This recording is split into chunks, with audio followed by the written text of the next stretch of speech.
everyone, this is Jana O'Brien from Lighter Self, and today we're gonna do some fuzzy socks workout on a hardwood floor. If you don't have a hardwood floor and you have carpets, you can tie plastic bags around your feet because plastic is very good for you to slide against the carpet. For this exercise, make sure you're tucking the tailbone in, engaging the core and your glutes so that you don't hurt your low back.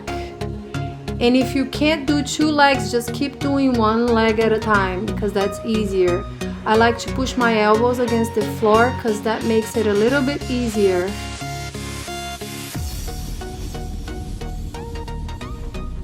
For this exercise, make sure you're tucking the tailbone in and engaging the core, and try to keep your shoulders stacked above your wrists. Try to touch the knee to the elbow too, or above your elbow. If you can, if you can't, it's okay not to touch. Just do your best. Now we're doing opposite knee to opposite shoulders. And remember, you can always take breaks in between these exercises. I just put all the exercises stacked together, but you can take breaks if you need to. Stop, take a break, and then go back to it.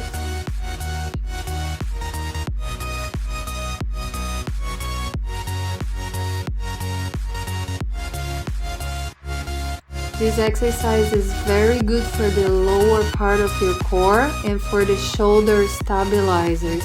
Make sure your fingers are facing away from you so you can keep your chest up.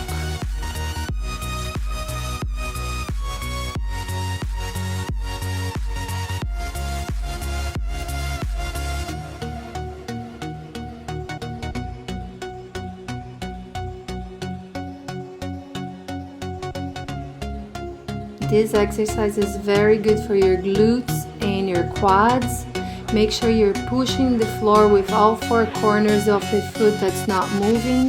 The foot that's moving should be straight, meaning your heels are out and your toes are in as much as possible. And the leg should be as straight as you can so you can protect your knees.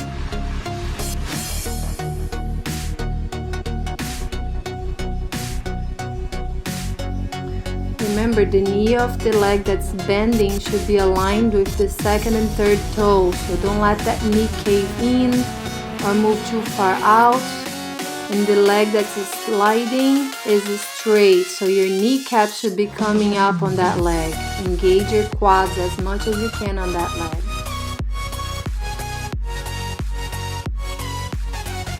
Your core should be also on fire. You should be engaging your core so you can protect your low back. For this exercise, you can lose balance. It's very hard. So you can either step on a mat with the front leg, or you can take the sock of the front leg out. Try to keep the back leg as straight as you can. Engage your core as much as you can. And the same rule applies for your knees. Don't let them come in. So you should be able, if you look down, you should be able to see your big toe. That knee should be aligned with the second and third toe of your front foot.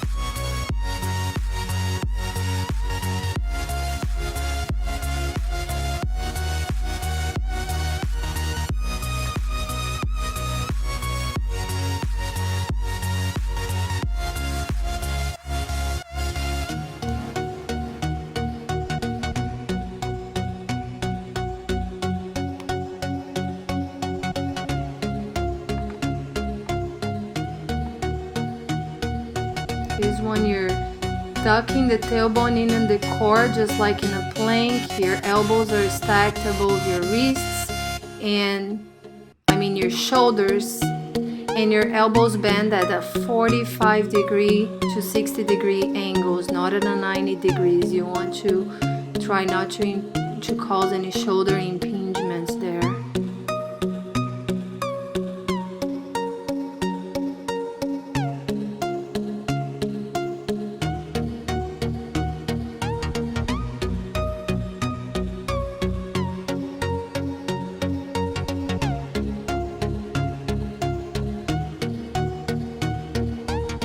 For this exercise, you feel it a lot on the sides of your glutes, glute medius. So make sure you take your butt off the floor, engage your core and your glutes as much as you can. And before you take your glutes off the floor, make sure you tuck the tailbone in as much as you can. This one is a very hard exercise. Try to keep your shoulders stacked above your wrists and engage your core as much as you can to try to push your legs forward and back.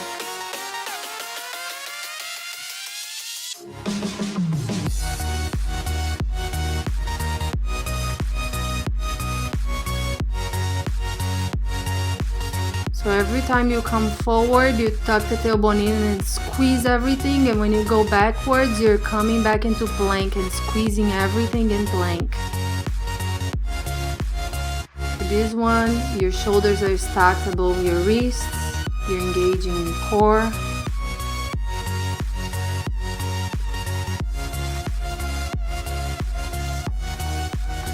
For this exercise, you want to try to keep the leg that's straight as you can, the leg that's moving.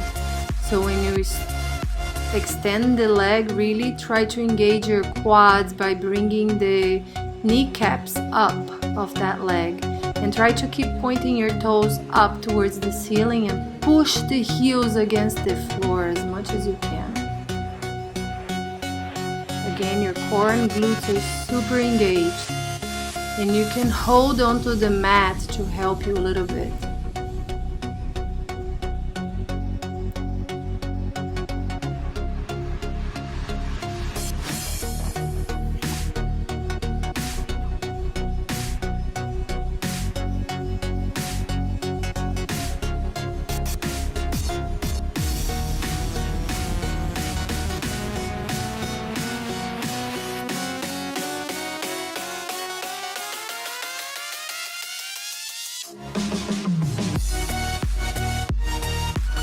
For this exercise, you're taking your glutes off the floor, but before you do that, make sure you tuck your tailbone in, engage your core, and you can hold on to the mat to help you a little bit more with stability.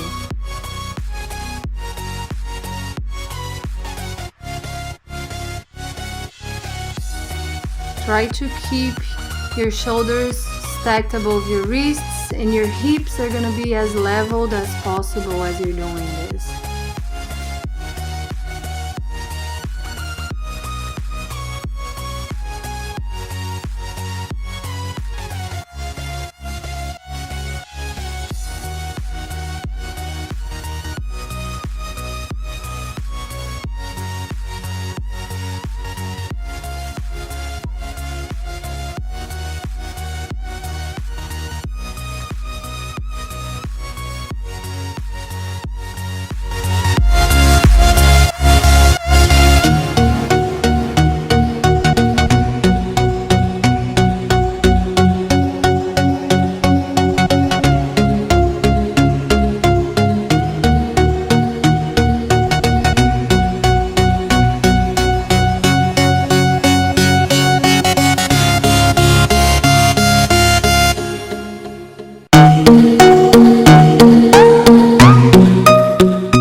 But if you can go for it, I think it's called alligator. At least it looks like an alligator walking. You can do that.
like I'm forming like a square, half of a square, and then I have to fit my upper body in between my hands. So you kind of twist a little bit your upper torso. You rotate your upper torso a little bit so it fits in between your hands.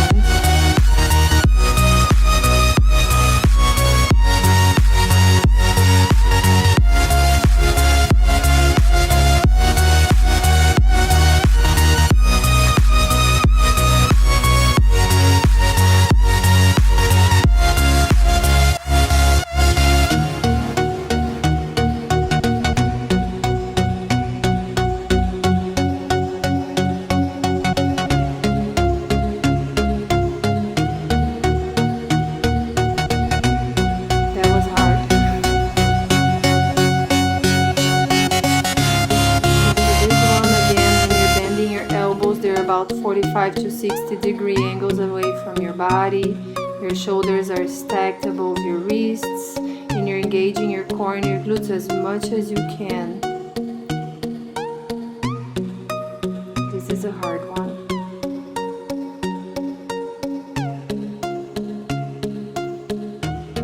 For this one, you're sliding your hands and your arms are as straight as you can. Your shoulders are engaged and down. You really feel your lats engaging here as you're pushing your shoulder blades down.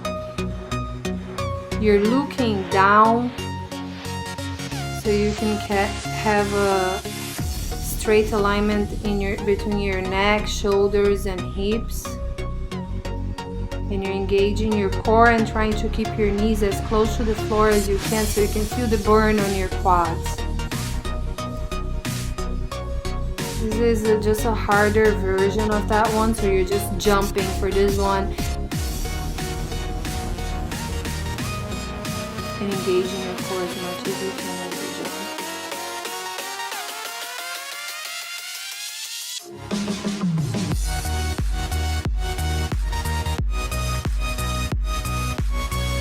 Of course I had to include Sunshine playing with me. She doesn't know what to make of herself when she sees me going by force like that around the living room.